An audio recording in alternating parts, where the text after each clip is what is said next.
வாசி யோகம் என்பது மூச்சை நெறிப்படுத்தி உடலையும் மனதையும் மேம்படுத்தும் ஒரு சித்தர்களின் யோக முறையாகும். இதை வாசி பிராணாயாமம் என்றும் அழைக்கின்றனர். இதில் உரிய காலக்கட்டுப்பாட்டுடன் மூச்சை நெறிப்படுத்தி அதன் மூலம் பல ஆன்மீக மற்றும் உடல் சார்ந்த நன்மைகளை பெற முடியும்.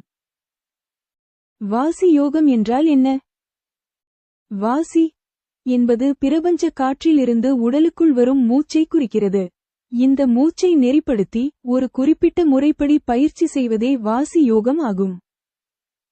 இது பிராணாயாமத்தின் ஒரு மேம்பட்ட வடிவமாகும். மூச்சின் வேகத்தையும் கால அளவையும் கட்டுப்படுத்துவதன் மூலம் மனதை ஒருமுகப்படுத்தி ஆன்மீக முன்னேற்றம் அடைய முடியும். வாசி யோகத்தின் நன்மைகள். 1. மனம் மற்றும் உடலை ஒருமுகப்படுத்துதல். வாசியோகத்தின் மூலம் மனம் அலைபாயாமல் ஒருமுகப்படுத்தப்படுகிறது. 2. சக்தி மற்றும் ஆரோக்கியம். உடலின் வெப்பத்தை சமப்படுத்தி காயசித்தியையும் பெறலாம். மற்றும் 3. ஆன்மீக வளர்ச்சி.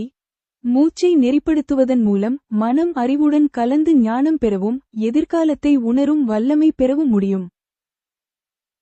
வாசியோகத்தின் முக்கியத்துவம்.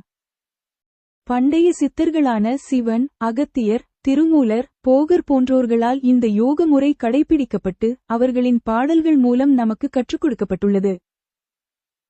இது மனிதனின் 96 தத்துவங்களை உணர்ந்து உடல், உயிர், ஆன்மாவை இறைவனுடன் இணைக்க உதவும் ஒரு முறையாகும்.